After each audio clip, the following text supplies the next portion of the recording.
पृष्ठ संख्या 19। अध्याय 2। भारतीय अर्थव्यवस्था के क्षेत्रक।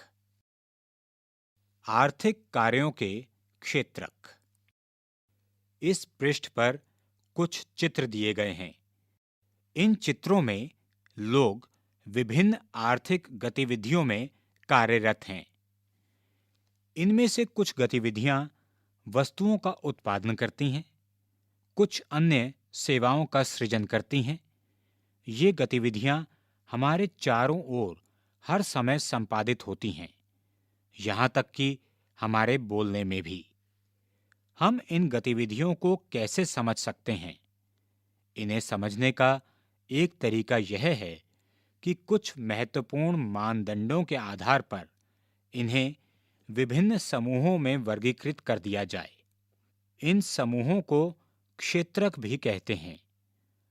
उद्देश्य और किसी महत्वपूर्ण मानदंड के आधार पर इन्हें अनेक तरीकों से वर्गीकृत किया जा सकता है। पृष्ठ संख्या 20। हम विभिन्न प्रकार की आर्थिक गतिविधियों से प्रारंभ करते हैं। प्राकृतिक संसाधनों के प्रत्यक्ष उपयोग पर आधारित अनेक गतिविधियां हैं, जैसे कपास की खेती। यह एक मौसमी फसल है। कपास के पौधों की वृद्धि के लिए हम मुख्यतः, न कि पूर्णतः, प्राकृतिक कारकों जैसे वर्षा, सूर्य का प्रकाश और जलवायु पर निर्भर हैं। अतः कपास एक प्राकृतिक उत्पाद है। इसी प्रकार डेयरी उत्पादन में हम पशुओं की जैविक प्रक्रिया एवं चारा आदि की उपलब्धता पर निर्भर होते हैं। अतः इसका उत्पाद दूध भी एक प्राकृतिक उत्पाद है। इसी प्रकार खनिज और अयस्क भी प्राकृतिक उत्पाद हैं। जब हम प्राकृतिक संसाधनों का उपयोग करके किसी वस्तुओं का उत्पादन करते हैं तो इसे प्राथमिक क्षेत्रक की गतिविधि कहा जाता है। प्राथमिक क्यों? क्योंकि यह उन सभी उत्पादों का आधार है जिन्हें हम क्रमशः निर्मित करते हैं। चूंकि हम अधिकांश प्राकृतिक उत्पाद कृषि, डेयरी, मत्स्यन और वनों से प्राप्त करते हैं, इसलिए इस क्षेत्रक को कृषि एवं सहायक क्षेत्रक भी कहा जाता है। द्वितीयक क्षेत्रक की गतिविधियों के अंतर्गत प्राकृतिक उत्पादों को विनिर्माण प्रणाली के जरिए अनेक रूपों में परिवर्तित किया जाता है। यह प्राथमिक क्षेत्रक के बाद अगला कदम है। यहाँ वस्तुएं सीधे प्रकृति से उत्पादित नहीं होती हैं, बल्कि निर्मित की जाती हैं। इसलिए विनिर्माण की प्रक्रिया अपरिहार्य है। यह प्रक्रिया किसी कारखाना, किसी कार्यशाला या घर में हो सकती है। जैसे कपास के पौधे से प्राप्त रेशे का उपयोग कर हम सूत काटते और कपड़ा बुनते हैं। गन्ने को कच्चे माल के रूप में उपयोग न कर हम चीनी और गुड़ तैयार करते हैं। हम मिट्टी से ईंट बनाते हैं और ईंटों से घर और भवनों का निर्माण करते हैं। चूंकि यह क्षेत्रक क्रमशः संवर्धित विभिन्न प्रकार के उद्योगों से जुड़ा हुआ है, इसलिए इसे औद्योगिक क्षेत्रक भी कहा जाता है।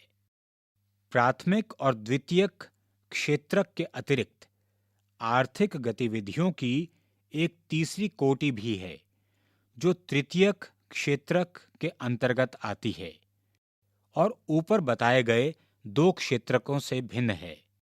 ये गतिविधियां प्राथमिक और द्वितीयक क्षेत्रक के विकास में मदद करती हैं।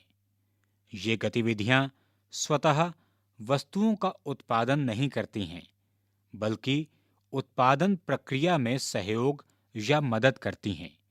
जैसे प्राथमिक और द्वितीयक क्षेत्रों द्वारा उत्पादित वस्तुओं को थोक एवं खुदरा विक्रेताओं को बेचने के लिए ट्रकों और ट्रेनों द्वारा परिवहन करने की जरूरत पड़ती है।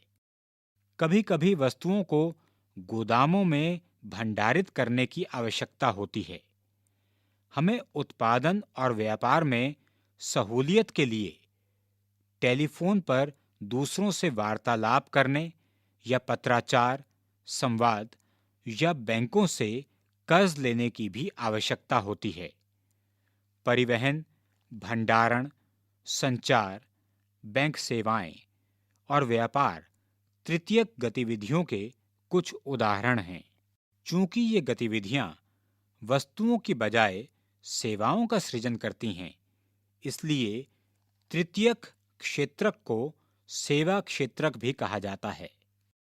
सेवा क्षेत्रक में कुछ ऐसी अपरिहार्य सेवाएं भी हैं जो प्रत्यक्ष रूप से वस्तुओं के उत्पादन में सहायता नहीं करती हैं। जैसे हमें शिक्षकों, डॉक्टरों, धोबी, नाई, मोची एवं वकील जैसे व्यक्तिगत सेवाएं उपलब्ध कराने वाले और प्रशासनिक एवं लेखाकरण कार्य करने वाले लोगों की आवश्यकता होती है।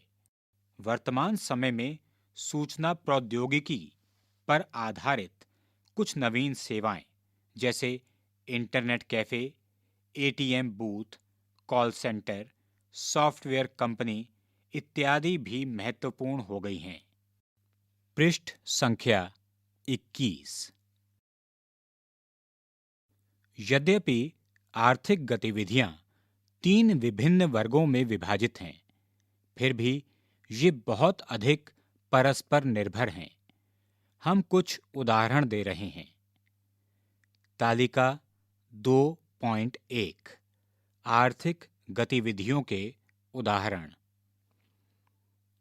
इस तालिका के पहले खंड में कुछ उदाहरण दिए गए हैं और दूसरे खंड में पहले कॉलम में बताया गया है कि यह क्या प्रदर्शित करता है। इसके बाद के कॉलम खाली छोड़ दिए गए हैं जिन्हें आपने भरना है। उदाहरण: कल्पना करें कि यदि किसान किसी चीनी मिल को गन्ना बेचने से इनकार कर दे, तो क्या होगा? मिल बंद हो जाएगी। यह क्या प्रदर्शित करता है? यह द्वितीयक या औद्योगिक क्षेत्रक का उदाहरण है जो प्राथमिक क्षेत्रक पर निर्भर है। उदाहरण 2: कल्पना करें कि यदि कंपनियां भारतीय बाजार से कपास नहीं खरीदतीं और अन्य देशों से कपास आयात करने का निर्णय करती हैं, तो कपास की खेती का क्या होगा? भारत में कपास की खेती कम लाभकारी रह जाएगी और यदि किसान शीघ्रता से अन्य फसलों की ओर उन्मुख नहीं होते हैं, तो वे दिवालिया भी हो सकते हैं तथा कपास की कीमत गिर जाएगी। यह उदाहरण क्या प्रदर्शित करता है, आपको यह बताना है। उदाहरण 3: किसान ट्रैक्टर, पंपसेट, बिजली, कीटनाशक और उर्वरक जैसी अनेक वस्तुएं खरीदते हैं। कल्पना करें कि यदि उर्वरकों और पंप सेटों की कीमत बढ़ जाती है, तो क्या होगा? खेती पर लागत बढ़ जाएगी और किसानों का लाभ कम हो जाएगा। यह क्या प्रदर्शित करता है, यह आपको बताना है। उदाहरण 4: औद्योगिक और सेवा क्षेत्रक में काम करने वाले लोगों को भोजन की आवश्यकता होती है। कल्पना करें कि यदि ट्रांसपोर्टरों ने हड़ताल कर दी और ग्रामीण क्षेत्रों से सब्जियां, दूध इत्यादि ले जाने से इनकार कर दिया, तो क्या होगा? शहरी क्षेत्रों में भोजन की कमी हो जाएगी और किसान अपने उत्पाद बेचने में असमर्थ हो जाएंगे। आपको यह बताना है कि यह उदाहरण क्या प्रदर्शित करता है। आओ इन पर विचार करें। 1. विभिन्न क्षेत्रकों की परस्पर निर्भरता को देखते हुए जो सारणी हम आपको बता रहे हैं उसे भरिए। 2. पुस्तक में वर्णित उदाहरणों से भिन्न उदाहरणों के आधार पर प्राथमिक, द्वितीयक और तृतीयक क्षेत्रों के अंतर की व्याख्या करें। 3. निम्नलिखित व्यवसायों को प्राथमिक, द्वितीयक और तृतीयक क्षेत्रों में विभाजित करें।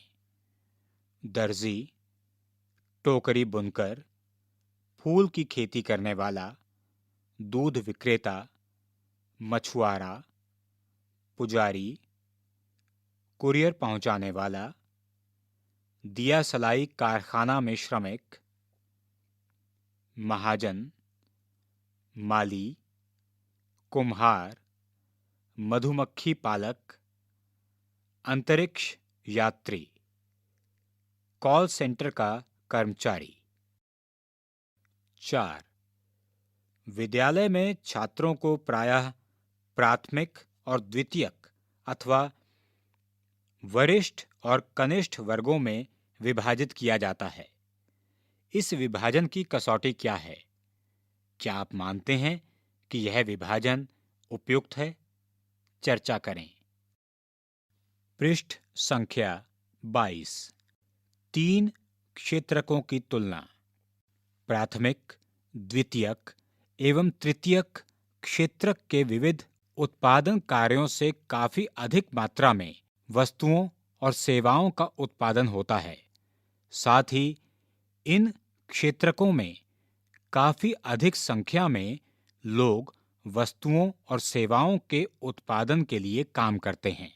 इसलिए अगले चरण में यह देखना है कि प्रत्येक क्षेत्रक में कितनी वस्तुएं और सेवाएं उत्पादित होती हैं और कितने लोग उस क्षेत्रक में काम करते हैं। किसी अर्थव्यवस्था में कुल उत्पादन और रोजगार की दृष्टि से एक या अधिक क्षेत्रक प्रधान होते हैं, जबकि अन्य क्षेत्रक अपेक्षाकृत छोटे आकार के होते हैं। प्रत्येक क्षेत्रक की विविध वस्तुओं और सेवाओं की हम गणना कैसे करते हैं और कुल उत्पादन को कैसे जानते हैं?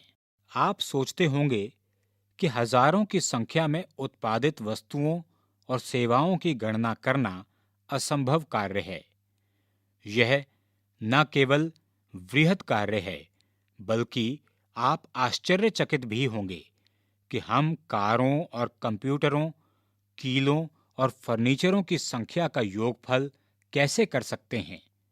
यह अत्यंत बेतुकी बात है। आप बिल्कुल सही सोचते हैं।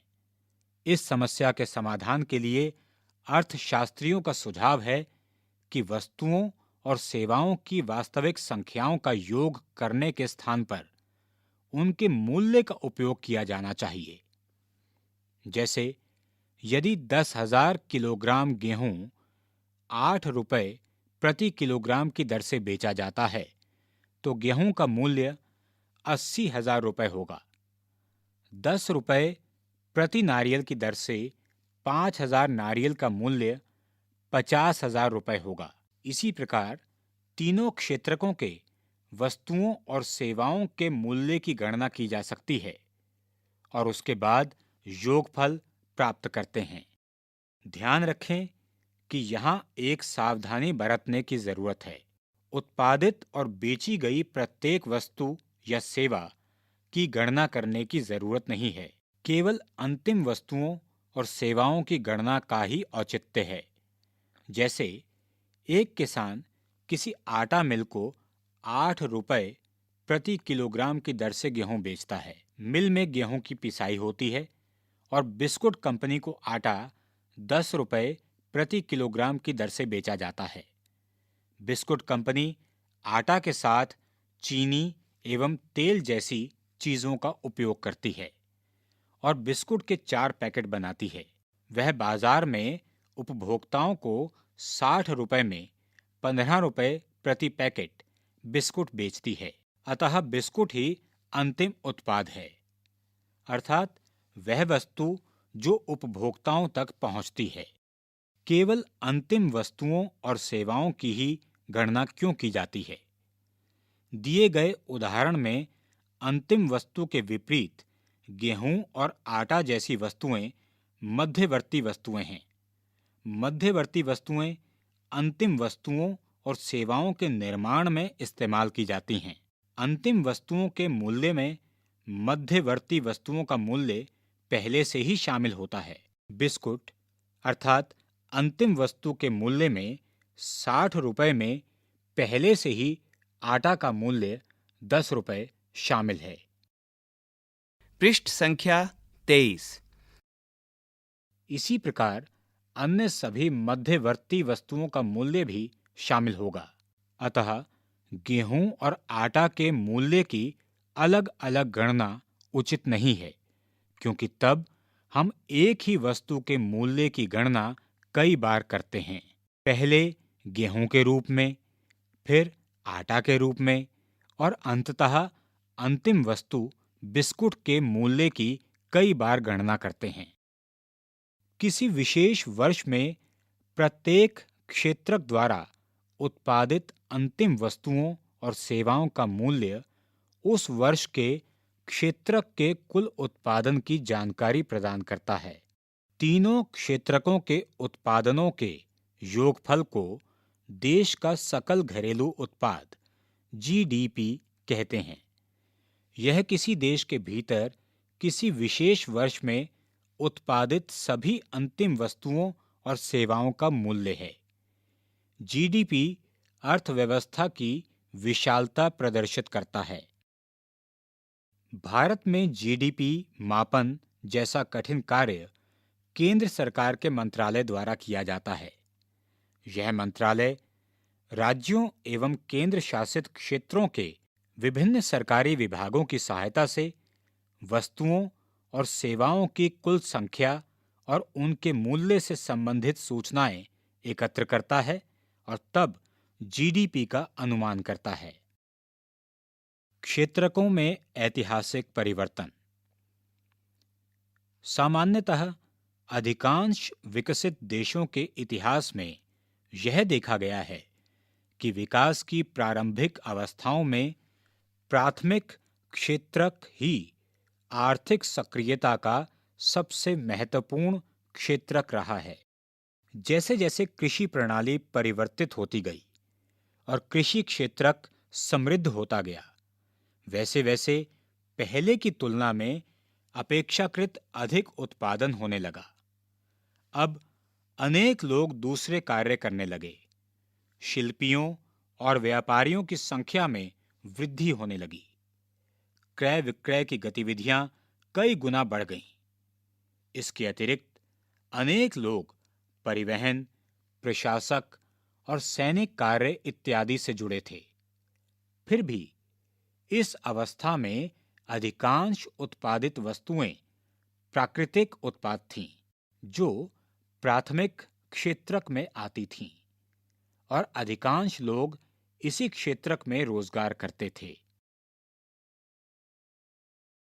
लंबे समय यानी 100 वर्षों से अधिक के बाद और विशेषकर विनिर्माण की नवीन प्रणाली के प्रचलन से कारखाने अस्तित्व में आए और उनका प्रसार होने लगा।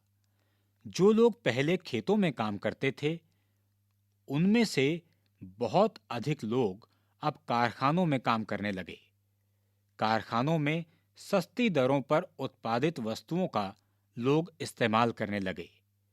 कुल उत्पादन एवं रोजगार की दृष्टि से द्वितीयक क्षेत्रक सबसे महत्वपूर्ण हो गया। इस कारण अतिरिक्त समय में भी काम होने लगा। इसका अर्थ है कि क्षेत्रकों का महत्व परिवर्तित हो गया। विगत 100 वर्षों में विकसित देशों में द्वितीयक क्षेत्रक से तृतीयक क्षेत्रक की ओर पुनः बदलाव हुआ है। कुल उत्पादन की दृष्टि से सेवा क्षेत्रक का महत्व बढ़ गया है। अधिकांश श्रमजीवी लोग सेवा क्षेत्रक में ही नियोजित हैं। विकसित देशों में यही सामान्य लक्षण देखा गया है। भारत में तीनों क्षेत्रकों का कुल उत्पादन और रोजगार कितना है? विगत वर्षों में विकसित देशों में देखे गए पैटर्न के समरूप क्या भारत में भी परिवर्तन हुआ है? हम इसे अगले खंड में पढ़ेंगे। आओ इन पर विचार करें। 1.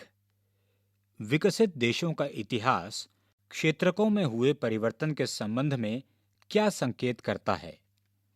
2. अव्यवस्थित वाक्यांश से जीडीपी गणना हेतु महत्वपूर्ण पहलुओं को व्यवस्थित एवं सही करें। उत्पादित वस्तुओं और सेवाओं की गणना करने के लिए हम उनकी संख्याओं को जोड़ देते हैं। हम विगत 5 वर्षों में उत्पादित सभी वस्तुओं की गणना करते हैं। चूंकि हमें किसी चीज को छोड़ना नहीं चाहिए, इसलिए हम इन वस्तुओं और सेवाओं के मूल्य का योगफल प्राप्त करते हैं। पृष्ठ संख्या 24। भारत में प्राथमिक, द्वितीयक और तृतीयक क्षेत्रक। आरेख 1 तीनों क्षेत्रकों द्वारा उत्पादित वस्तुओं और सेवाओं को दिखाता है। यह 2 वर्षों 1973 और 2003 के उत्पादन को दिखाता है। इससे पता चलता है कि 30 वर्षों में कुल उत्पादन में कितनी समृद्धि हुई है। आओ इन पर विचार करें। 1. 1973 में सबसे बड़ा उत्पादक क्षेत्रक कौन था? 2. 2003 में सबसे बड़ा उत्पादक क्षेत्रक कौन था? 3. क्या आप बता सकते हैं कि 30 वर्षों में किस क्षेत्रक में सबसे अधिक समृद्धि हुई? 4. 2004 में भारत का जीडीपी क्या है? सन 1973 और 2003 के बीच तुलना क्या प्रदर्शित करती है? इससे आप क्या निष्कर्ष निकाल सकते हैं? विचार करें। उत्पादन में तृतीयक क्षेत्रक का बढ़ता महत्व। वर्ष 1973 और 2003 के बीच 30 वर्षों में यद्यपि सभी क्षेत्रकों में उत्पादन में वृद्धि हुई, परंतु सबसे अधिक वृद्धि तृतीयक क्षेत्रक के उत्पादन में हुई। परिणामतः वर्ष 2003 में भारत में प्राथमिक क्षेत्रक को प्रतिस्थापित करते हुए तृतीयक क्षेत्रक सबसे बड़े उत्पादन क्षेत्रक के रूप में उभरा। भारत में तृतीयक क्षेत्रक इतना महत्वपूर्ण क्यों हो गया? इसके कई कारण हो सकते हैं। प्रथम, किसी भी देश में अनेक सेवाओं जैसे अस्पताल, शैक्षिक संस्थाएं, डाक एवं तार सेवा, थाना, कचहरी, ग्रामीण प्रशासनिक कार्यालय, नगर निगम, रक्षा, परिवहन, बैंक, बीमा कंपनी इत्यादि की आवश्यकता होती है। इन्हें बुनियादी सेवाएं माना जाता है। किसी विकासशील देश में इन सेवाओं के प्रबंधन की जिम्मेदारी सरकार उठाती है। पृष्ठ संख्या 25। द्वितीय, कृषि एवं उद्योग के विकास से परिवहन, व्यापार, भंडारण जैसी सेवाओं का विकास होता है। प्राथमिक और द्वितीयक क्षेत्रक का विकास जितना अधिक होगा, ऐसी सेवाओं की मांग उतनी ही अधिक होगी। तृतीय, जैसे जैसे आय बढ़ती है, कुछ लोग अन्य कई सेवाओं जैसे रेस्तरां, पर्यटन, शॉपिंग, निजी अस्पताल, निजी विद्यालय, व्यावसायिक प्रशिक्षण इत्यादि की मांग शुरू कर देते हैं। आप नगरों में, विशेषकर बड़े नगरों में, इस द्रुत परिवर्तन को देख सकते हैं। चतुर्थ, विगत दशकों में सूचना और संचार प्रौद्योगिकी पर आधारित कुछ नवीन सेवाएं महत्वपूर्ण एवं अपरिहार्य हो गई हैं। इन सेवाओं के उत्पादन में तीव्र वृद्धि हो रही है। अध्याय 4 में हम इन नवीन सेवाओं और इनके प्रसार के कारणों की चर्चा करेंगे। अंततः आपको याद रखना चाहिए कि सेवा क्षेत्र की सभी सेवाओं में समान रूप से समृद्धि नहीं हो रही है। भारत में सेवा क्षेत्र कई तरह के लोगों को नियोजित करते हैं। एक ओर उन सेवाओं की संख्या सीमित है जिनमें अत्यंत कुशल और शिक्षित श्रमिकों को रोजगार मिलता है। दूसरी ओर बहुत अधिक संख्या में लोग छोटी दुकानों, मरम्मत कार्यों, परिवहन जैसी सेवाओं में लगे हुए हैं।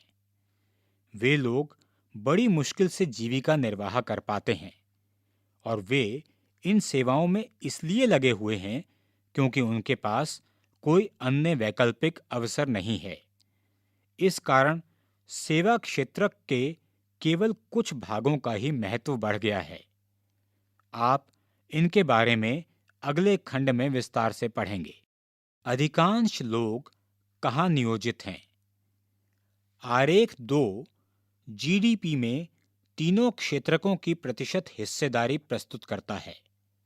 अब आप 30 वर्षों में क्षेत्रकों के बदलते महत्व को प्रत्यक्षतः देख सकते हैं। भारत के संदर्भ में एक उल्लेखनीय तथ्य है कि यद्यपि जीडीपी में तीनों क्षेत्रकों की हिस्सेदारी में परिवर्तन हुआ है, फिर भी रोजगार में ऐसा ही परिवर्तन नहीं हुआ है।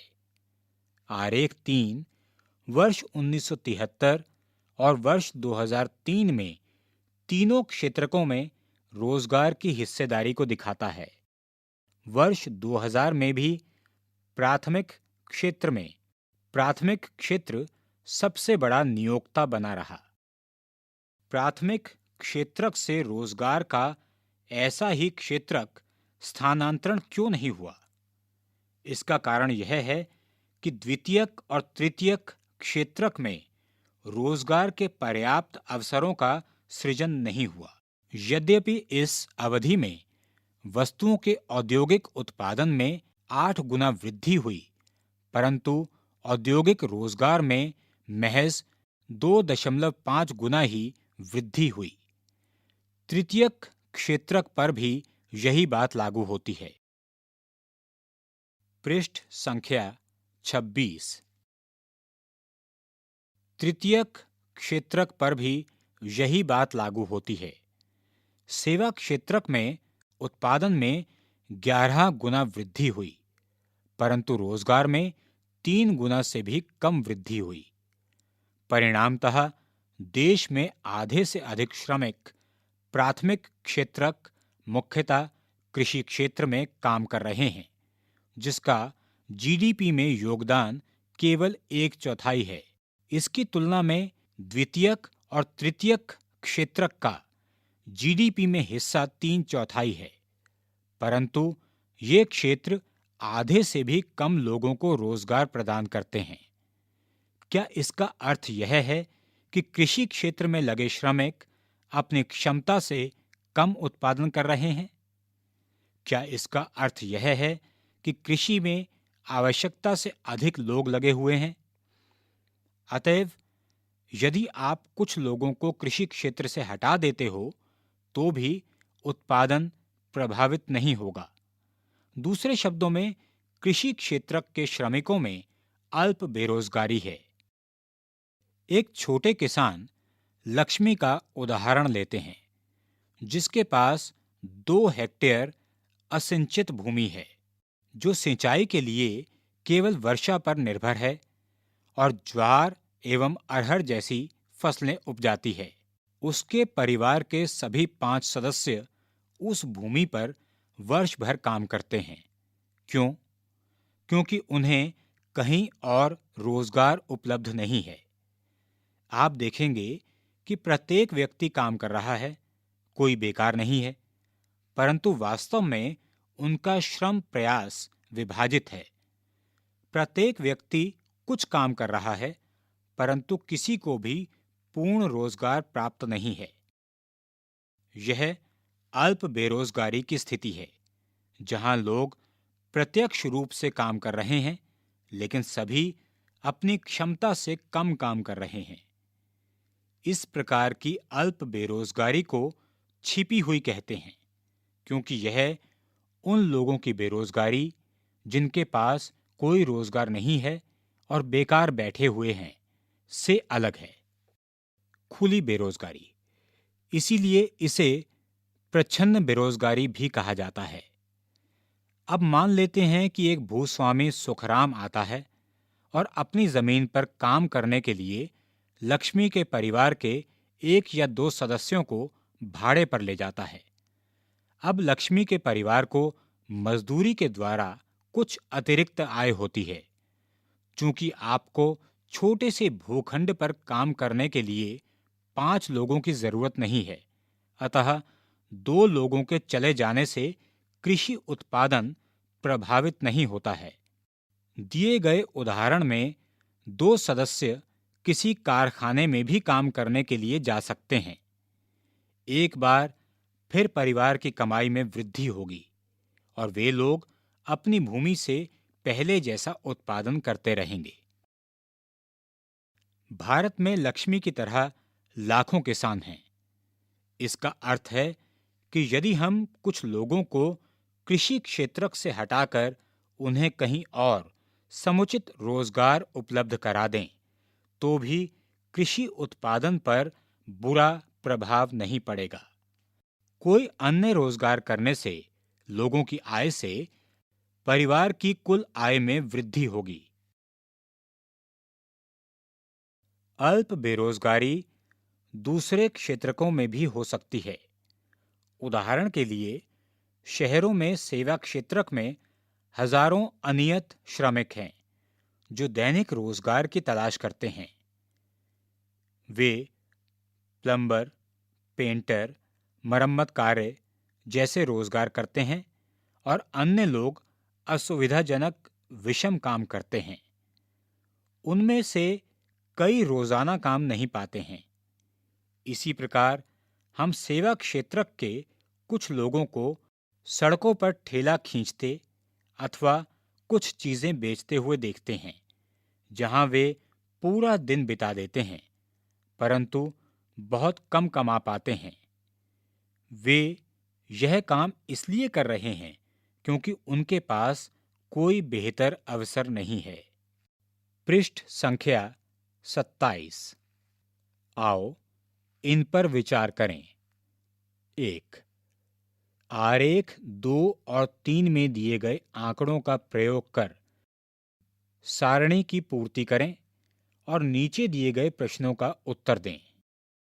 तालिका 2.2 जीडीपी और रोजगार में प्राथमिक क्षेत्र की हिस्सेदारी। जीडीपी में हिस्सेदारी 1973 में कितनी थी, 2000 या 2003 में कितनी थी?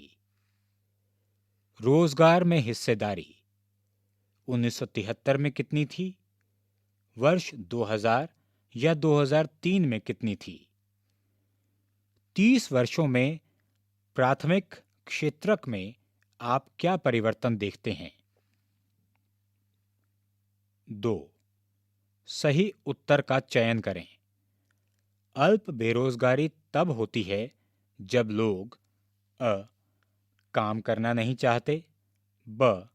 सुस्त ढंग से काम कर रहे हैं, स. अपनी क्षमता से कम काम कर रहे हैं, द. उनके काम के लिए भुगतान नहीं किया जाता है। 3. विकसित देशों में देखे गए लक्षण की भारत में हुए परिवर्तनों से तुलना करें और वैषम्य बताएं। भारत में क्षेत्रकों के बीच किस प्रकार के परिवर्तन वांछित थे जो नहीं हुए? 4. हमें अल्प बेरोजगारी के संबंध में क्यों विचार करना चाहिए? अतिरिक्त रोजगार का सृजन कैसे हो? अभी जो चर्चा हमने की उससे हमें पता चलता है कि कृषि क्षेत्र में अल्प बेरोजगारी की गंभीर स्थिति बनी हुई है। कुछ लोग ऐसे हैं जिन्हें बिल्कुल रोजगार नहीं मिला है। लोगों के लिए रोजगार की वृद्धि कैसे की जा सकती है? हम कुछ तरीकों को देखते हैं। हम लक्ष्मी और उसके 2 हेक्टेयर असिंचित भूखंड का उदाहरण लेते हैं। उसके परिवार की भूमि की सिंचाई हेतु एक कुएं का निर्माण करने के लिए सरकार कुछ मुद्रा व्यय कर सकती है या बैंक ऋण प्रदान कर सकता है। तब लक्ष्मी अपनी भूमि की सिंचाई करने में सक्षम होगी और रबी मौसम में एक दूसरी फसल गेहूं उपजा सकती है। हम मान लेते हैं कि 1 हेक्टेयर गेहूं की फसल 2 लोगों को बीज डालने, पानी देने, खाद डालने और कटाई में 50 दिनों तक रोजगार प्रदान कर सकती है। अतः परिवार के 2 अन्य सदस्यों को अपनी जमीन में रोजगार मिल सकता है। अब मान लेते हैं कि ऐसे कई खेतों की सिंचाई के लिए एक नए बांध का निर्माण किया जाता है अथवा एक नहर खोदी जाती है। इससे कृषि क्षेत्र में रोजगार के अनेक अवसर सृजित हो सकेंगे और अल्प बेरोजगारी की समस्या अपने आप कम हो जाएगी। पृष्ठ संख्या 28। अब मान लेते हैं कि लक्ष्मी और दूसरे किसान पहले की तुलना में अधिक उत्पादन करते हैं। उन्हें कुछ उत्पाद बेचने की भी आवश्यकता होगी। इसके लिए उन्हें अपना उत्पाद नजदीक के शहर में ले जाने की आवश्यकता हो सकती है। यदि सरकार परिवहन और फसलों के भंडारण पर अथवा बेहतर ग्रामीण सड़कों के निर्माण पर कुछ पैसा निवेश करती है, तो छोटे ट्रक सब जगह पहुंच जाते हैं। इस तरीके से लक्ष्मी जैसे अनेक किसान, जिन्हें अब पानी की सुविधा उपलब्ध है, फसलों की उपज और विक्रय कर सकते हैं। इस कार्य से केवल किसानों को ही उत्पादक रोजगार उपलब्ध नहीं हो सकता है, बल्कि परिवहन और व्यापार जैसी सेवाओं में लगे लोगों को भी रोजगार प्राप्त हो सकता है। लक्ष्मी की जरूरत केवल पानी तक ही सीमित नहीं है। खेती करने के लिए उसे बीजों, उर्वरकों, कृषिगत उपकरणों और पानी निकालने के लिए पंप सेटों की भी जरूरत है। एक निर्धन किसान होने के कारण वह सभी चीजों पर खर्च नहीं कर सकती, इसलिए उसे साहूकारों से पैसा उधार लेना होगा और उच्च ब्याज दर पर वापस करना पड़ेगा। यदि स्थानीय बैंक उचित ब्याज दर पर उसे साख प्रदान करता है, तो वह इन सभी चीजों को उचित समय पर खरीदने और अपनी भूमि पर खेती करने में सक्षम होगी।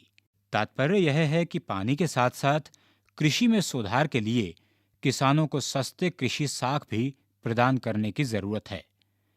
हम अध्याय 4 मुद्रा एवं साख में कुछ आवश्यकताओं का अध्ययन करेंगे।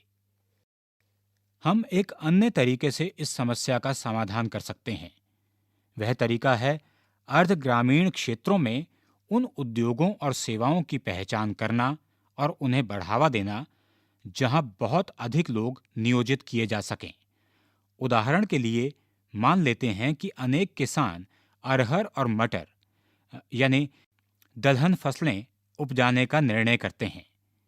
इनकी वसूली और प्रसंस्करण के लिए तथा शहरों में विक्रय करने के लिए दाल मिल की स्थापना एक ऐसा ही उदाहरण है। शीत भंडारण गृहों के खुलने से किसानों को एक अवसर मिलेगा कि वे अपने आलू और प्याज जैसे उत्पादों का भंडारण कर सकें और अच्छी कीमत मिलने पर बेच सकें।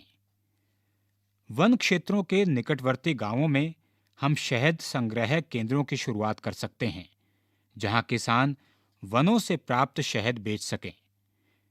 सब्जियों और कृषिगत उत्पादों जैसे आलू, शकरकंद, चावल, गेहूं, टमाटर और फल इत्यादि, जिसे बाहरी बाजारों में बेचा जा सके, के लिए प्रसंस्करण उद्योगों की स्थापना की जा सकती है। यह अर्ध ग्रामीण क्षेत्रों में स्थित उद्योगों में रोजगार प्रदान करेगा।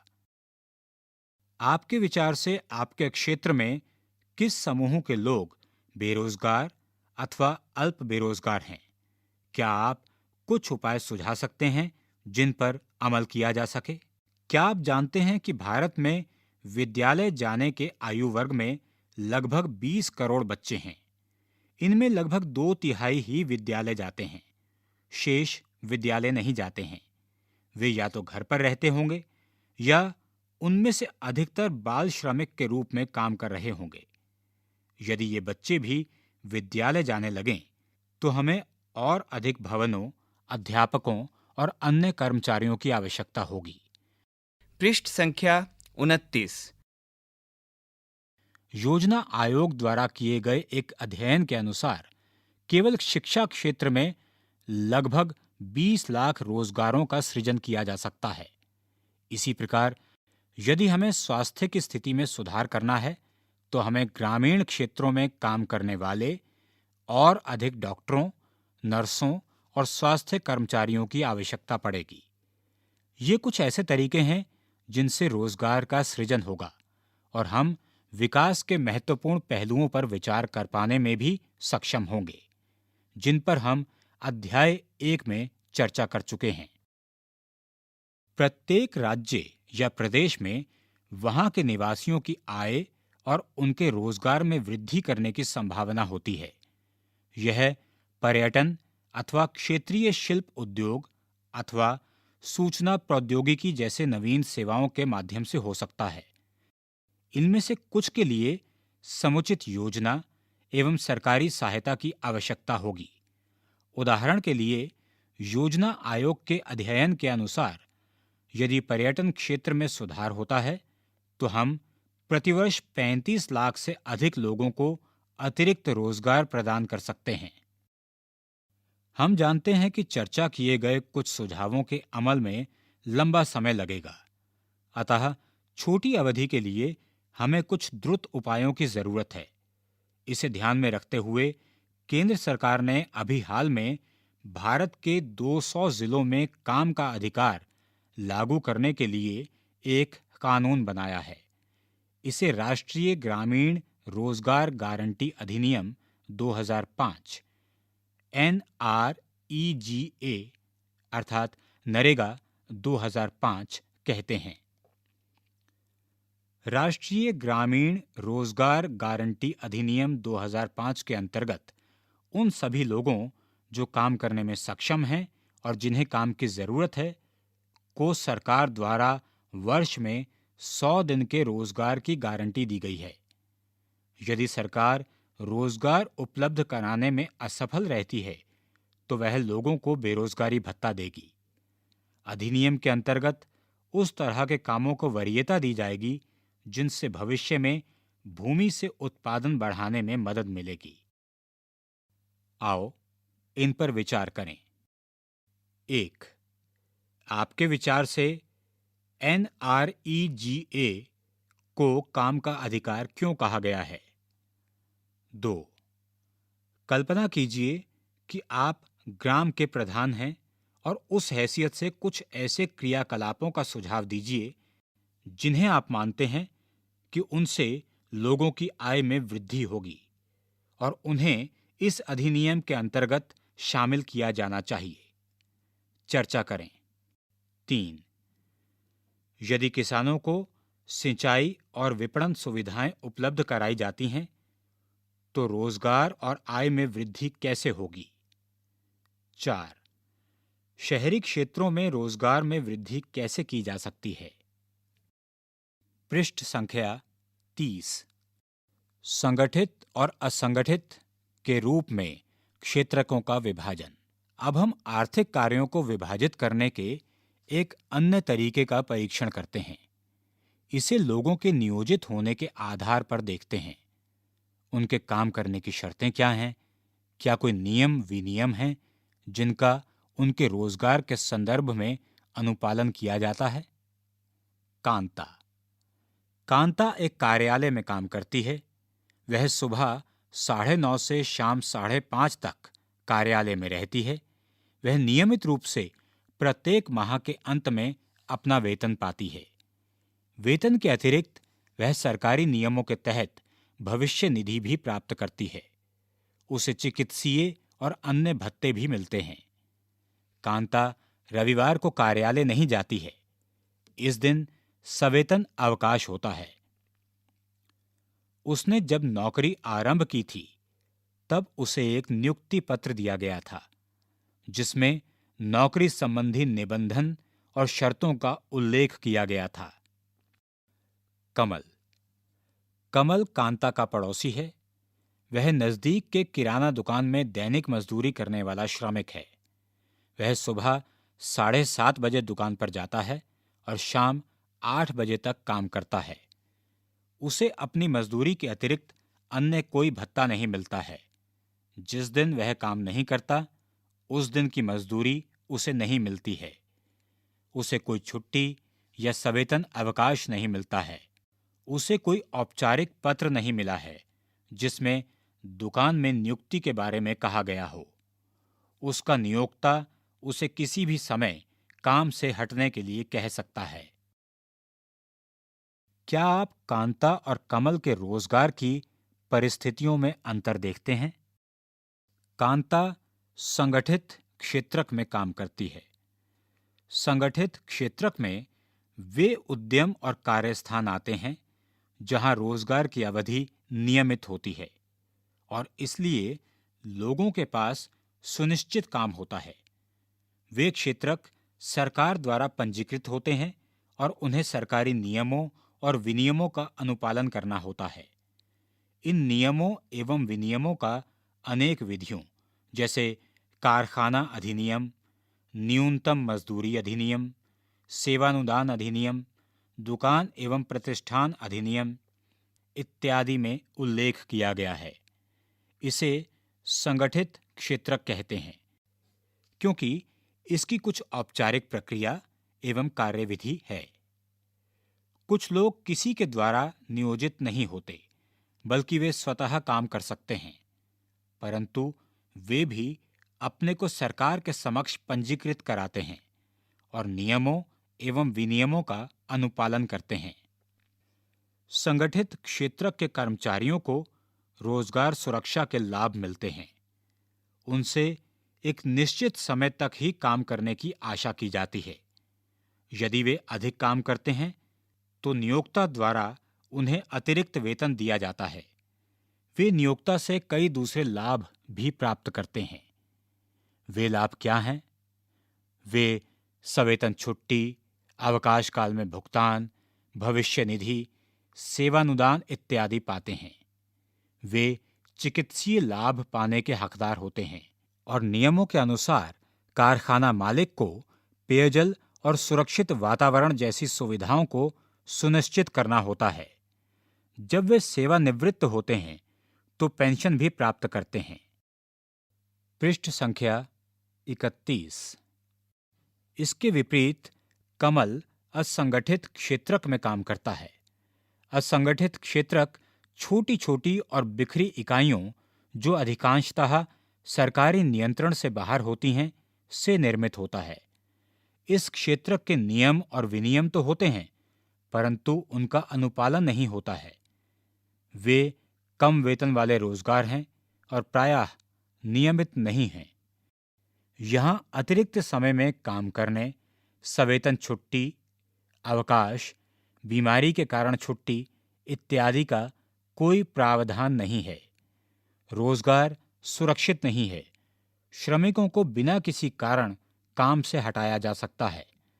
कुछ मौसमों में जब काम कम होता है तो कुछ लोगों को काम से छुट्टी दे दी जाती है। बहुत से लोग नियोक्ता की पसंद पर निर्भर होते हैं।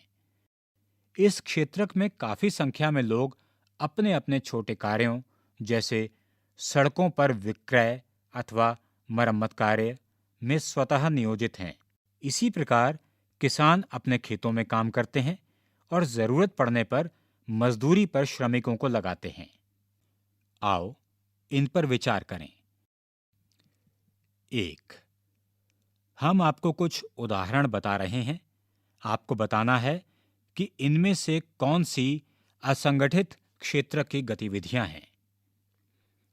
विद्यालय में पढ़ाता शिक्षक, बाजार में अपनी पीठ पर सीमेंट की बोरी ढोता हुआ एक श्रमिक, अपने खेत की सिंचाई करता हुआ एक किसान, अस्पताल में मरीज का इलाज करता एक डॉक्टर, एक ठेकेदार के अधीन काम करता एक दैनिक मजदूरी वाला श्रमिक, एक बड़े कारखाने में काम करने जाता एक कारखाना श्रमिक, अपने घर में काम करता एक करघा बुनकर।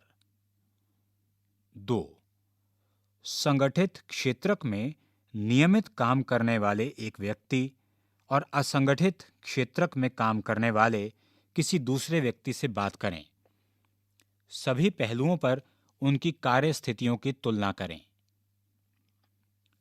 3. असंगठित और संगठित क्षेत्रक के बीच आप विभेद कैसे करेंगे? अपने शब्दों में व्याख्या करें। 4. संगठित एवं असंगठित क्षेत्रक में भारत के सभी श्रमिकों की अनुमानित संख्या नीचे एक सारणी में दी गई है। सारणी को सावधानी से पढ़ें, विलुप्त आंकड़ों की पूर्ति करें और प्रश्नों के उत्तर दें। सारणी: संगठित और असंगठित क्षेत्रक में श्रमिकों की अनुमानित संख्या 10 लाख में। असंगठित क्षेत्रकों में श्रमिकों की संख्या आपको बतानी है यदि कुल श्रमिकों की संख्या 242 है। द्वितीयक क्षेत्रक में संगठित क्षेत्रकों में काम करने वाले श्रमिकों की संख्या 9, असंगठित क्षेत्रकों में काम करने वाले श्रमिकों की संख्या 54, कुल 63। तृतीयक क्षेत्रकों में संगठित क्षेत्रकों में काम करने वाले श्रमिकों की संख्या 17, असंगठित क्षेत्रकों में काम करने वाले श्रमिकों की संख्या 76, कुल 93। संगठित क्षेत्रकों में काम करने वाले श्रमिकों की कुल संख्या 28 बनती है। असंगठित क्षेत्रकों में काम करने वाले श्रमिकों की संख्या आपको बतानी है और कुल श्रमिकों की संख्या आपको बतानी है। ध्यान रहे, जो संख्या हमने आपको बताई है वह 10 लाख में है। असंगठित क्षेत्रक में कृषि में लगे लोगों का प्रतिशत क्या है? क्या आप सहमत हैं कि कृषि असंगठित क्षेत्रक की गतिविधि है? क्यों?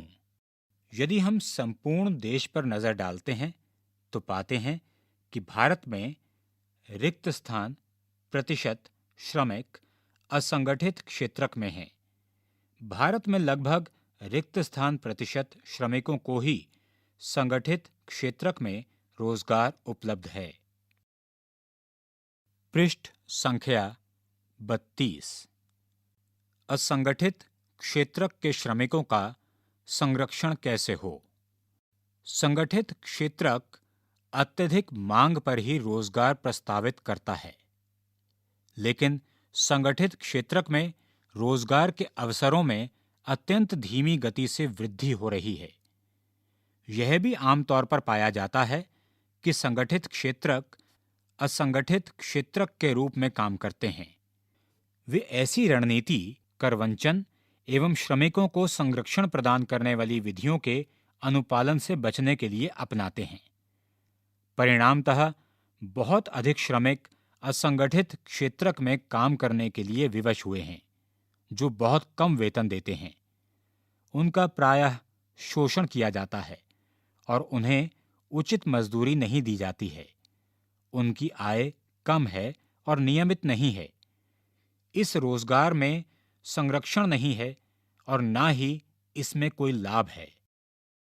सन 1990 से यह भी देखा गया है कि संगठित क्षेत्रक के बहुत अधिक श्रमिक अपना रोजगार खोते जा रहे हैं। ये लोग असंगठित क्षेत्रक में कम वेतन पर काम करने के लिए विवश हैं। अतः असंगठित क्षेत्रक में और अधिक रोजगार की जरूरत के अलावा श्रमिकों को संरक्षण और सहायता की भी आवश्यकता है। ये लाचार लोग कौन हैं जिन्हें संरक्षण की आवश्यकता है? ग्रामीण जिलों में असंगठित क्षेत्रक मुख्यतः भूमिहीन कृषि श्रमिकों, छोटे और सीमांत किसानों, फसल बटाईदारों और कारीगरों जैसे बुनकरों, लुहारों, बढ़ई और सुनार से रचित होता है। भारत में लगभग 80% ग्रामीण परिवार छोटे और सीमांत किसानों की श्रेणी में आते हैं। इन किसानों को समय से बीज, कृषि उपकरणों, साख, भंडारण सुविधा और विपणन केंद्र की पर्याप्त सुविधा उपलब्ध कराने की जरूरत है। शहरी क्षेत्रों में असंगठित क्षेत्रक मुख्यतः लघु उद्योगों के श्रमिकों, निर्माण, व्यापार एवं परिवहन में कार्यरत आकस्मिक श्रमिकों और सड़कों पर विक्रेता का काम करने वालों, सिर पर बोझा ढोने वाले श्रमिकों, वस्त्र निर्माण करने वालों और कबाड़ उठाने वालों से रचित है। लघु उद्योगों को भी कच्चे माल की प्राप्ति और उत्पाद के विपणन के लिए सरकारी मदद की आवश्यकता होती है। आकस्मिक श्रमिकों को शहरी और ग्रामीण दोनों क्षेत्रों में संरक्षण दिए जाने की जरूरत है। हम यह भी पाते हैं कि बहुसंख्यक श्रमिक अनुसूचित जाति, जनजाति और पिछड़ी जातियों से हैं, जो असंगठित क्षेत्रक में रोजगार करते हैं। ये श्रमिक अनियमित और कम मजदूरी पर काम करने के अलावा सामाजिक भेदभाव के भी शिकार हैं। अतः आर्थिक सामाजिक विकास के लिए असंगठित क्षेत्रक के श्रमिकों को संरक्षण और सहायता अनिवार्य है। नीचे एक चित्र दिया गया है जिसमें कुछ व्यक्तियों को सड़क के किनारे पर दैनिक उपभोग की कुछ वस्तुओं को बेचते हुए दिखाया गया है। चित्र के साथ में लिखा है, जब कारखाने बंद हो जाते हैं तब अनेक नियमित श्रमिक सब्जियां बेचते या ठेला खींचते या अन्य काम करते देखे जाते हैं। पृष्ठ संख्या 33। स्मरण कीजिए, हमारे चारों ओर अनेक आर्थिक गतिविधियां संचालित होती हैं। उन पर तर्कसंगत ढंग से विचार करने के लिए वर्गीकरण की प्रक्रिया अपरिहार्य है। हम क्या निष्कर्ष चाहते हैं, इस आधार पर वर्गीकरण की अनेक कसौटियां हो सकती हैं। वर्गीकरण की प्रक्रिया वस्तुस्थिति का मूल्यांकन करने में सहायता करती है। आर्थिक गतिविधियों को 3 क्षेत्रकों प्राथमिक, द्वितीयक और तृतीयक में विभाजित करने के लिए कार्य के स्वभाव को कसौटी के रूप में उपयोग किया गया। इस वर्गीकरण के आधार पर हम भारत में कुल उत्पादन और रोजगार की पद्धति का विश्लेषण करने में समर्थ हुए। इसी प्रकार हमने आर्थिक गतिविधियों को संगठित और असंगठित क्षेत्रक में विभाजित किया और इस विभाजन का प्रयोग इन 2 क्षेत्रकों में रोजगार की स्थिति देखने के लिए किया। वर्गीकरण अभ्यास से व्युत्पन्न सबसे महत्वपूर्ण निष्कर्ष क्या थे? वे समस्याएं और समाधान क्या थे जिनकी ओर संकेत किया गया? क्या आप जानकारियों को एक सारणी में संक्षिप्त रूप से व्यक्त कर सकते हैं? तालिका इनके कार्य के स्वभाव के बारे में बताइए। सबसे महत्वपूर्ण कसौटी क्या है, यह बताइए। समस्याएं और समाधान कैसे किया जा सकता है, यह बताइए। संगठित और असंगठित क्षेत्रक, इनके कार्य का स्वभाव बताइए। सबसे महत्वपूर्ण कसौटी क्या है, यह बताइए। समस्याएं और समाधान कैसे किया जा सकता है, यह भी बताइए। स्वामित्व आधारित क्षेत्रक, सार्वजनिक और निजी क्षेत्रक। आर्थिक गतिविधियों को क्षेत्रकों में वर्गीकृत करने का एक अन्य तरीका यह है कि परिसंपत्तियों का स्वामी और सेवाओं की उपलब्धता के लिए जिम्मेदार कौन है।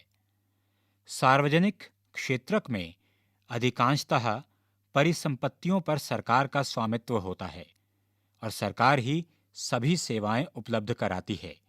निजी क्षेत्रक में परिसंपत्तियों पर स्वामित्व और सेवाओं के वितरण की जिम्मेदारी एकल व्यक्ति या कंपनी के हाथों में होती है।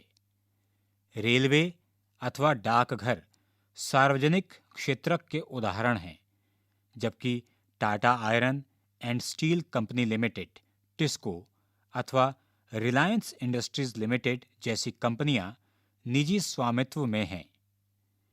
निजी क्षेत्र की गतिविधियों का ध्येय लाभ अर्जित करना होता है।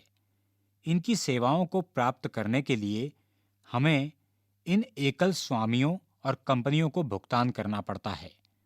सार्वजनिक क्षेत्र का ध्येय केवल लाभ कमाना नहीं होता। सरकार सेवाओं पर किए गए व्यय की भरपाई करों या अन्य तरीकों से करती है। आधुनिक दिनों में सरकार सभी तरह की गतिविधियों पर व्यय करती है। ये गतिविधियां क्या हैं? सरकार ऐसी गतिविधियों पर व्यय क्यों करती है? ज्ञात करें। कई ऐसी चीजें हैं जिनकी आवश्यकता समाज के सभी सदस्यों को होती है, परंतु जिन्हें निजी क्षेत्रक उचित कीमत पर उपलब्ध नहीं कराते हैं। क्यों? क्योंकि इनमें से कुछ चीजों पर बहुत अधिक पैसे खर्च करने पड़ते हैं, जो निजी क्षेत्रकों की क्षमता से बाहर होता है। इन चीजों का इस्तेमाल करने वाले हजारों लोगों से पैसा एकत्र करना भी आसान नहीं है। फिर यदि वे चीजों को उपलब्ध कराते हैं तो वे इसकी ऊंची कीमत वसूलते हैं। पृष्ठ संख्या 34।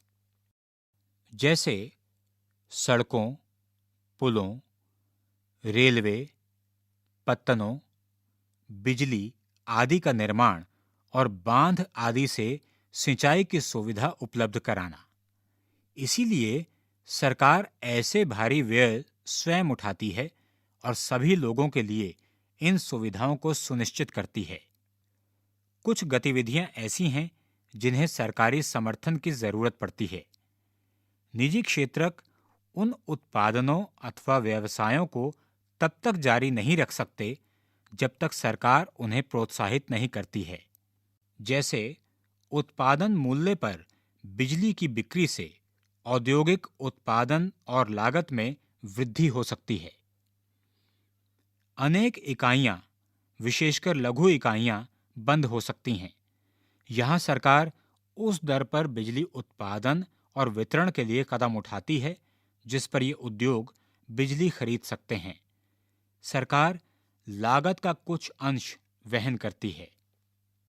इसी प्रकार भारत सरकार किसानों से उचित मूल्य पर गेहूं और चावल खरीदती है, इसे अपने गोदामों में भंडारित करती है और राशन दुकानों के माध्यम से उपभोक्ताओं को कम मूल्य पर बेचती है।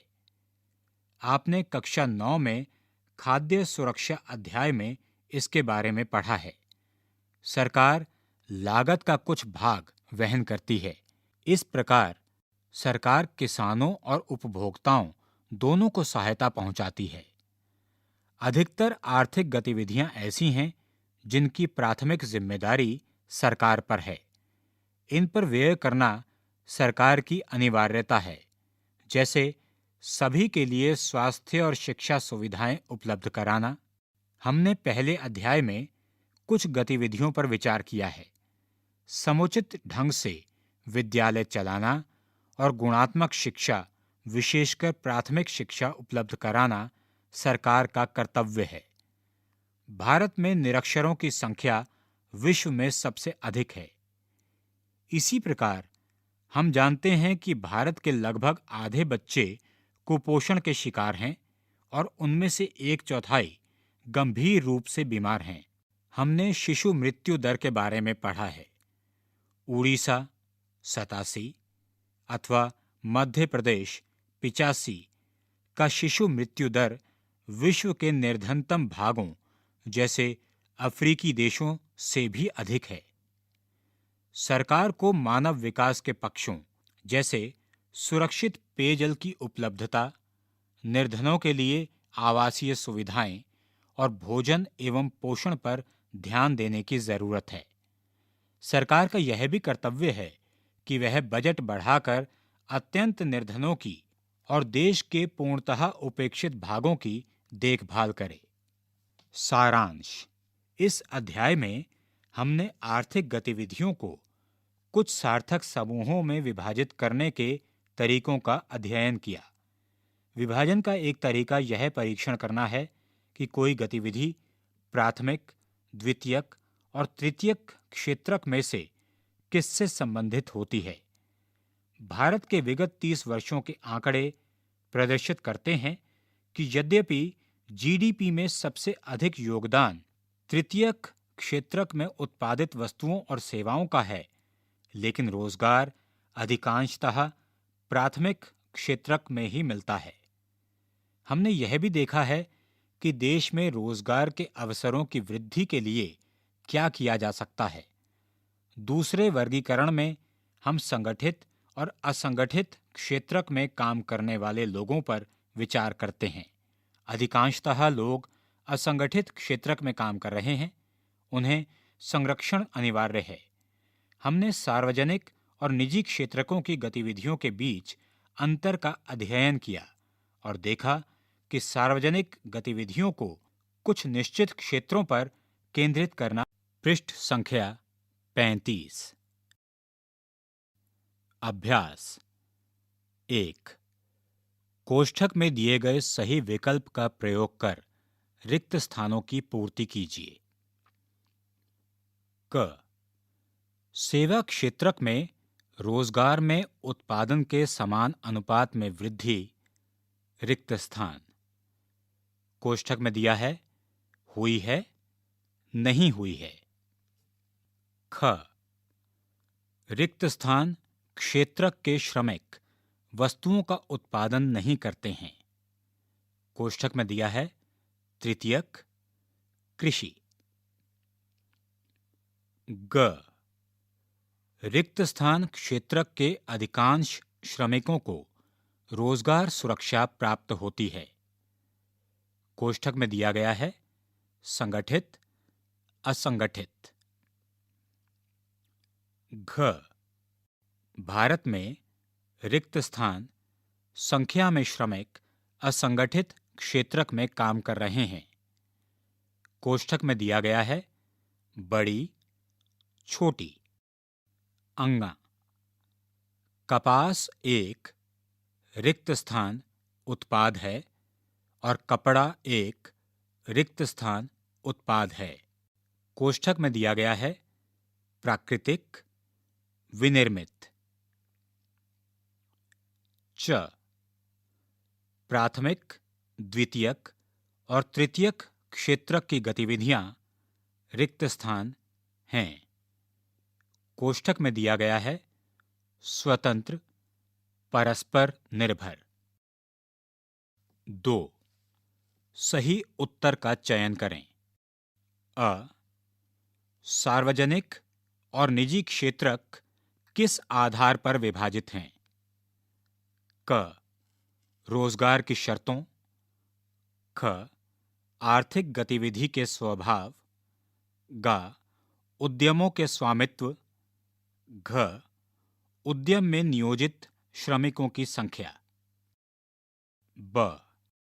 एक वस्तु का अधिकांशतः प्राकृतिक प्रक्रिया से उत्पादन रिक्त स्थान क्षेत्रक की गतिविधि है। क। प्राथमिक।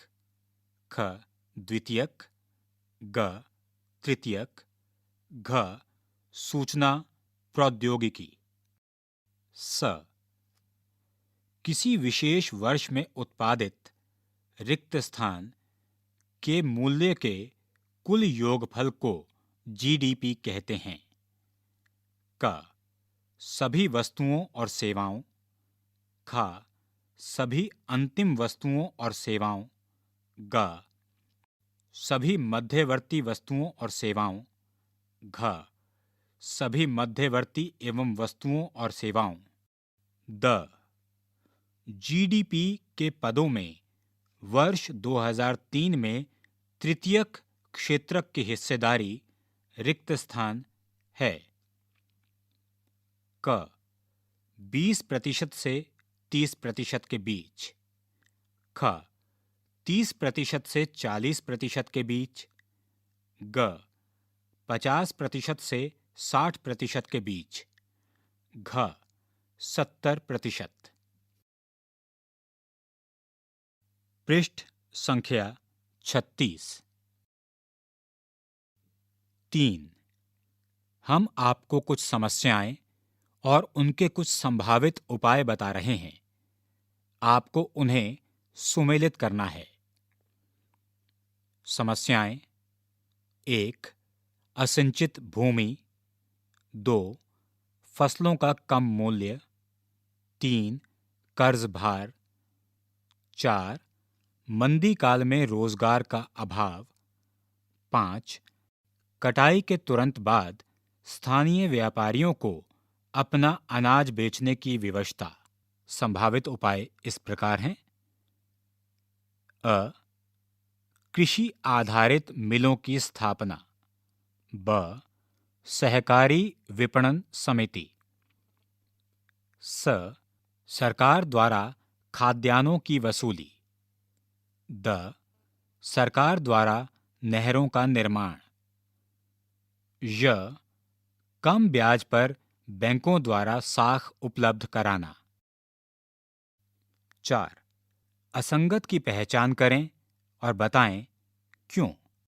क. पर्यटन निर्देशक, धोबी, दर्जी, कुम्हार। ख. शिक्षक, डॉक्टर, सब्जी विक्रेता, वकील। ग. डाकिया, मोची, सैनिक, पुलिस कांस्टेबल। घ. MTNL, भारतीय रेल, एयर इंडिया, सहारा एयरलाइंस, ऑल इंडिया रेडियो। 5. एक शोध छात्र ने सूरत शहर में काम करने वाले लोगों से मिलकर कुछ आंकड़े जुटाए। 5. इस तालिका को पूरा कीजिए। प्रथम स्तंभ में कार्यस्थान दिए गए हैं। दूसरे स्तंभ में रोजगार की प्रकृति। तीसरे स्तंभ में श्रमिकों का प्रतिशत। इनमें से कुछ स्थान रिक्त छोड़ दिए गए हैं जिन्हें आपने भरना है। कार्यस्थान: सरकार द्वारा पंजीकृत कार्यालयों और कारखानों में। रोजगार की प्रकृति: संगठित। श्रमिकों का प्रतिशत 15। कार्यस्थान: औपचारिक अधिकार पत्र सहित बाजारों में अपनी दुकान, कार्यालय और क्लिनिक। रोजगार की प्रकृति आपको बतानी है। श्रमिकों का प्रतिशत 15। कार्यस्थान: सड़कों पर काम करते लोग, निर्माण श्रमिक, घरेलू श्रमिक। रोजगार की प्रकृति आपको बतानी है। श्रमिकों का प्रतिशत 20। कार्यस्थान: छोटी कार्यशालाएं जो प्रायः सरकार द्वारा पंजीकृत नहीं हैं। रोजगार की प्रकृति आपको बतानी है और श्रमिकों का प्रतिशत भी आपको बताना है। इस तालिका को पूरा कीजिए। इस शहर में असंगठित क्षेत्रक में श्रमिकों की प्रतिशतता क्या है, यह बताइए। 6.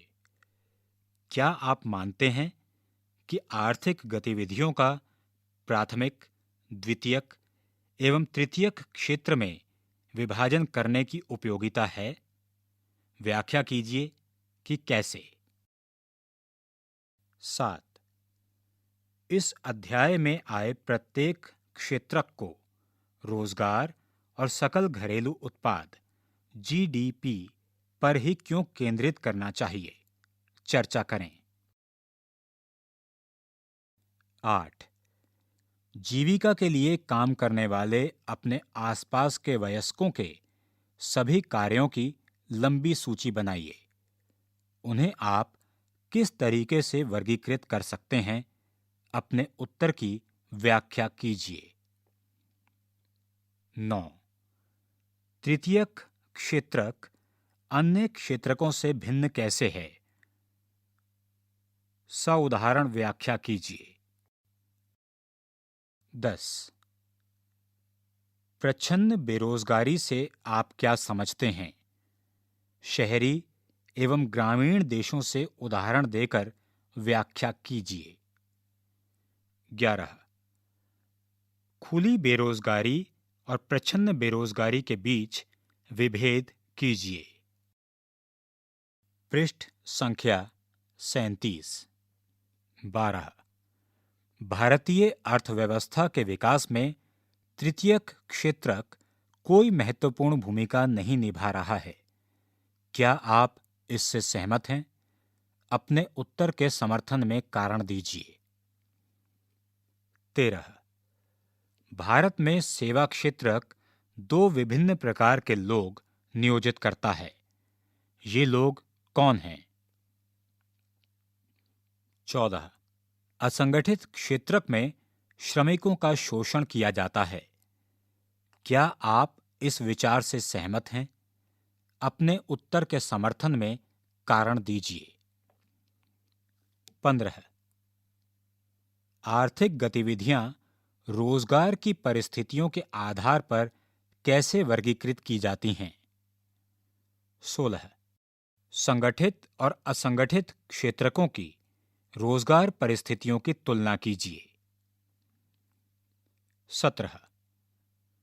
राष्ट्रीय ग्रामीण रोजगार गारंटी अधिनियम 2005 नरेगा 2005 के उद्देश्यों की व्याख्या कीजिए। 18। अपने क्षेत्र से उदाहरण लेकर सार्वजनिक और निजी क्षेत्र की गतिविधियों एवं कार्यों की तुलना कीजिए। 19। अपने क्षेत्र से एक एक उदाहरण देकर निम्न तालिका को पूरा कीजिए। हम आपको एक तालिका दे रहे हैं। अपने क्षेत्र से एक एक उदाहरण देकर इस तालिका को पूरा कीजिए। तालिका के प्रथम स्तंभ में सार्वजनिक क्षेत्रक और निजी क्षेत्रक लिखा है। दूसरे स्तंभ में सुव्यवस्थित प्रबंध वाले संगठन, इसे आपको भरना है। तीसरे स्तंभ में अव्यवस्थित प्रबंध वाले संगठन, इसे भी आपको भरना है। 20। सार्वजनिक क्षेत्र की गतिविधियों के कुछ उदाहरण दीजिए और व्याख्या कीजिए कि सरकार द्वारा इन गतिविधियों का कार्यान्वयन क्यों किया जाता है। 21। व्याख्या कीजिए कि किसी देश के आर्थिक विकास में सार्वजनिक क्षेत्रक कैसे योगदान करता है। 22। असंगठित क्षेत्रक के श्रमिकों को निम्नलिखित मुद्दों पर संरक्षण की आवश्यकता है: मजदूरी, सुरक्षा और स्वास्थ्य। उदाहरण सहित व्याख्या कीजिए। 23। अहमदाबाद में किए गए एक अध्ययन में पाया गया कि नगर के 15 लाख श्रमिकों में से 11 लाख श्रमिक असंगठित क्षेत्रक में काम करते थे। वर्ष 1997-98 में नगर की कुल आय 600 करोड़ रुपए थी। इसमें से 320 करोड़ रुपए संगठित क्षेत्रक से प्राप्त होती थी। इस आंकड़े को सारणी में प्रदर्शित कीजिए। नगर में और अधिक रोजगार सृजन के लिए किन तरीकों पर विचार किया जाना चाहिए। 24। निम्नलिखित तालिका में तीनों क्षेत्रकों का सकल घरेलू उत्पाद जीडीपी रुपए करोड़ में दिया गया है। वर्ष 1950 में प्राथमिक क्षेत्रक में घरेलू उत्पाद अर्थात जीडीपी 80,000, द्वितीयक क्षेत्रक में घरेलू उत्पाद 19,000 और तृतीयक क्षेत्रक में घरेलू उत्पाद 39,000। वर्ष 2000 में प्राथमिक क्षेत्रक में घरेलू उत्पाद 3,14,000, द्वितीयक क्षेत्रक में 2,80,000 और तृतीयक क्षेत्रक में 5,55,000। जो संख्या हमने आपको बताई है वह करोड़ में है। क वर्ष 1950 एवं 2000 के लिए जीडीपी में तीनों क्षेत्रकों की हिस्सेदारी की गणना कीजिए। ख अध्याय में दिए आरेख 2 के समान एक दंड आरेख के रूप में प्रदर्शित कीजिए। ग, दंड आरेख से हम क्या निष्कर्ष प्राप्त